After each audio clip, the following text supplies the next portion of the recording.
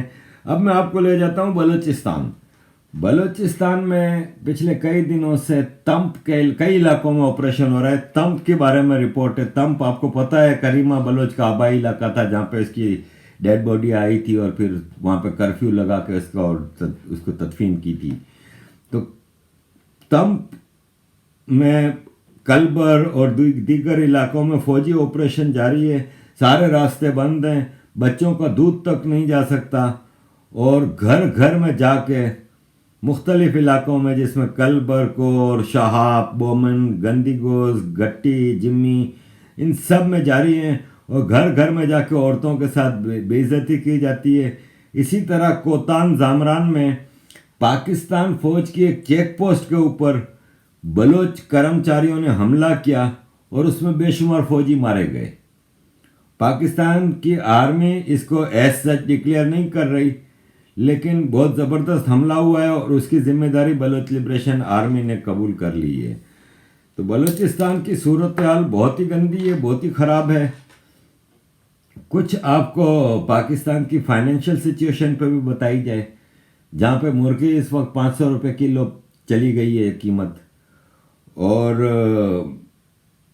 United عرب امارات نے کہا ہے کہ 12 مارچ تک ہمارے $1 بلین واپس کرو.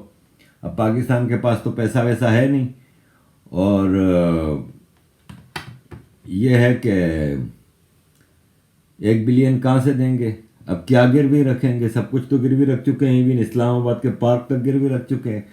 اب ان کے پاس کچھ دینے کو ہے نہیں، اور ان کو شاید اب یہ چائنا کے آگے پتہ نہیں کیا اور بیچنے کے لیے رہ گیا ہے جو بیچ دیں گے، اور چائنا سے لیں گے یا کیا کریں گے، یا پھر سے یونائٹڈ عرب امارات کے پاؤں پکڑیں گے. یہ وہ ملک ہے جس کے پاس ویکسین خریدنے کے لیے پیسے نہیں. میزائل ٹیسٹ روز ہو رہے ہیں. تو یہ ہے کہ حالات فائنینشلی بہت خراب ہیں پاکستان کے، اور اینی ٹائم بینکرپسی ڈکلیئر کرنے کی پوزیشن آ گئی ہے پاکستان کی. امارات بھی پیسے مانگ رہا ہے، اور مہنگائی کا عالم یہ ہے کہ بہت ہی زیادہ مہنگائی بڑھ چکی ہے اپنے اس سے. اب تو ان کے اپنے فیوریٹ جرنلسٹ جو ہیں وہ بھی چیخ رہے ہیں کہ کچھ رحم کرو عوام کے اوپر. تو عزیز دوستوں، یہ ساری صورتحال ہے. بھکاری بنایا ہوا ہے پوری قوم کو، خود بھی بھیک مانگتے رہتے ہیں، اور یہ سب کو کوئی بھوکا نہیں سوئے گا پناہ کا اس ٹائپ کے ڈرامے کر کے تو عوام کو بھی بھیک پہ لگایا ہوا ہے کہ بھیک مانگو اور کھاؤ پیو اور موج کرو. لیکن کب تک یہ صورتحال چلے گی یہ دیکھنے والی بات ہے. آگے میں آپ کو ایک ویڈیو دکھانا چاہ رہا ہوں کہ پاکستان کی عزت کیا ہے.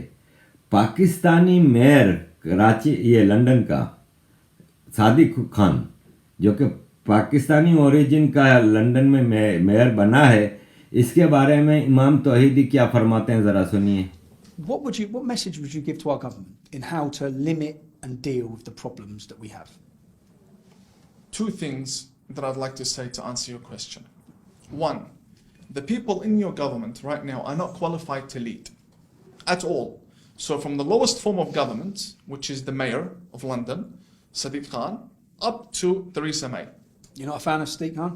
No, I wouldn't have him manager of McDonald's, let alone mayor of London. I'm not joking. I'm honest. I would not have him manager of McDonald's. In fact, the whole world, the whole Arabian Gulf, and I don't want to sound racist, but this is the reality. The Arabian Gulf, to them, London was like paradise on earth. Oh, you studied in London, you honeymooned in London. When they heard that the mayor of London is not a white British man who knows the values and history of this country and is a man of Pakistani descent, they lost respect for London. Why? Because Pakistanis don't have that position in the Arabian Gulf. If you've been there, you know what the situation is like. No, yeah. We don't want to sound racist, but this is the reality. But Pakistan are probably the most problematic Islamic nation in the world. Exactly, and I haven't heard him criticize or call for the closing of the Pakistani embassy or anything. I haven't heard anything like that Even from though him. there's terrorism going, yeah. So I don't believe in Sadiq Khan at all. یہ ہے جی 2% کی عزت پاکستان کی. آخر میں واپس میں کراچی کی طرف آؤں گا. کراچی پہ آرمی جو قبضے کی جنگ کر رہی ہے اس میں کچھ اور بھی فیکٹرز ہیں جو میں پہلے بتانا بھول گیا. وہ یہ ہے کہ کراچی امریکہ کے لیے بھی بہت ضروری ہے، کیونکہ افغان وار کے لیے جتنا وار مٹیریل اور جو لاجسٹک آتی ہیں یہ کراچی پورٹ سے آتی ہیں، اور کراچی امریکہ کے لیے بھی بہت امپورٹنٹ ہے. اور کراچی پورٹ کی کئی برتھ جو ہیں وہ چائنا کے حوالے بھی کی ہوئی ہیں، تو چائنا بھی کراچی پہ کافی حد تک اپنا انفلوئنس رکھتا ہے. کراچی ویسٹ مینجمنٹ بورڈ بھی چائنا کے حوالے ہے. اسی طرح ابھی ازبکستان کے جو فورن منسٹر پاکستان آئے تھے اس سے باجوہ کی بھی میٹنگ ہوئی تھی، اور عمران خان کی بھی ہوئی تھی، اور اس میں شاہ محمود قریشی نے اس کو آفر کیے کہ ہم سینٹرل ایشین ریپبلکس ہیں جو تاجکستان، ازبکستان، آذربائیجان وغیرہ، ان کو کوریڈور دینا چاہتے ہیں کیونکہ یہ سب لینڈ لاکڈ ایریا ہیں، تو یہاں ان کو ہم کوریڈور دینا چاہتے ہیں، وہ کراچی اور گوادر کی پورٹس کو یوز کر سکیں. تو کراچی کے سیناریو میں آپ کو یہ سارے فیکٹرز ذہن میں رکھنے ہوں گے کہ کراچی کے حوالے سے کوئی گندا کھیل شروع ہونے جا رہا ہے، اور اس کے لیے یہ یہاں پہ ایک لا اینڈ آرڈر کا مسئلہ کریٹ کر کے اپنی اجارہ داری قائم کرنا چاہتے ہیں. تو عزیز دوستوں، یہ ہے آج کا میرا پیغام. کچھ مسائل آتے رہتے ہیں، کچھ چیزیں ہیں جس کی وجہ سے پھنسے رہتے ہیں بھائی صاحب. پھر دن میں جاب کر کے تو پھر گھر کی بھی ذمہ داریاں ہوتی ہیں، تو اتنا موقع نہیں ملتا. تو پھر بھی میں کوشش کرتا ہوں کہ ویڈیو بنا لوں. پچھلے ہفتے میں نے 4-5 ویڈیو لگائی تھیں. اب آج آپ کے سامنے یہ ہے. مزید اب کوشش کروں گا کہ کل اور پرسوں بھی ویکینڈ پہ آپ کے لیے میرے پاس میٹیریل ہے کچھ جس پہ میں بات کرنا چاہ رہا ہوں. تو آپ کی محبت، آپ کی سپورٹ ہے جو کہ جاری رکھتی ہے، ہمیں زندہ رکھا ہوا ہے، اور چلتا ہے، معاملات چلتے رہتے ہیں. ہمارے ایک دوست ہیں احمد وقاص گورایا، جن کے بارے میں نے آپ کو بتایا تھا کہ ہالینڈ میں 12 فروری سے ان کا اکاؤنٹ خاموش ہیں. وہ ہم میں سب سے زیادہ کھل کے بات کرتے تھے، گالیاں دیتے تھے ملاؤں کو اور ملٹری کو. ان کی آواز خاموش ہے، ہم سب پریشان تھے. لیکن میں نے آپ کو پچھلی ویڈیو میں ان کے بارے میں بتایا تھا کہ ایک بات تو طے ہے کہ وہ خیریت سے ہیں، کیونکہ اگر وہ خیریت سے نہ ہوتے تو ان کے جو قریبی دوست ہیں وہ شور مچاتے، لیکن ان کے قریبی دوست خاموش تھے تو میں سمجھ گیا تھا کہ خیریت سے ہیں. ورنہ وہ ایک دن غائب رہتا تو اس کے لیے آواز اٹھتی. آج مہینہ ہو گیا. تو مجھے بھی کئی ذرائع سے میں خبر رکھتا ہوں، تو یہ پتہ چلا ہے کہ ایکچوئل میں ان کے بارے میں ہالینڈ کی اتھارٹیز کو یہ خبر ملی تھی کہ یہ اسلام کے بارے میں باتیں کرتے ہیں نا، تو جیسے میں کرتا ہوں، تو اس پہ ان کو اسلامو فوبیا کے حوالے سے ان کو مسئلہ ہو گیا تھا. اور وہاں پہ خالی پاکستان نہیں، پاکستان کا آپ کو پتہ ہے کہ ابھی UN میں بھی OIC کے طرف سے انڈیا کے خلاف تقریر کی تھی. تو OIC کا card, organization of Islamic countries, اس کا کارڈ پاکستان بہت کھیلتا ہے. تو پاکستان نے وہاں پہ مسلم آرگنائزیشنز کو وقاص گورایا کے خلاف ایکٹیو کیا، جس میں عرب اور ترک اور ان سب کو، اور ہالینڈ میں یہ عرب اور ترک بھی بہت بڑی تعداد میں رہتے ہیں، ان کو ایکٹیو کیا. تو ہالینڈ کی اتھارٹیز نے فیل کیا کہ احمد وقاص گورایا کو بہت خطرہ ہے اس اسلاموفوبیا کے حوالے سے. تو وہ شاید وہاں کی اتھارٹیز کے مشورے سے ہی ہالینڈ سے بھی چلے گئے تھے، اور اب واپس ہالینڈ آ گئے، اپنے گھر پہ ہی ہیں. لیکن یہ ہے کہ خاموش ہیں ابھی. لیٹس سی کب بولتے ہیں. تو یہ ہے جی سارا آج کا میرا خبر نامہ. آپ کی محبت، آپ کی سپورٹ جاری رکھیے گا. Thank you very much. جے ہند، جے شری رام، وندے ماترم.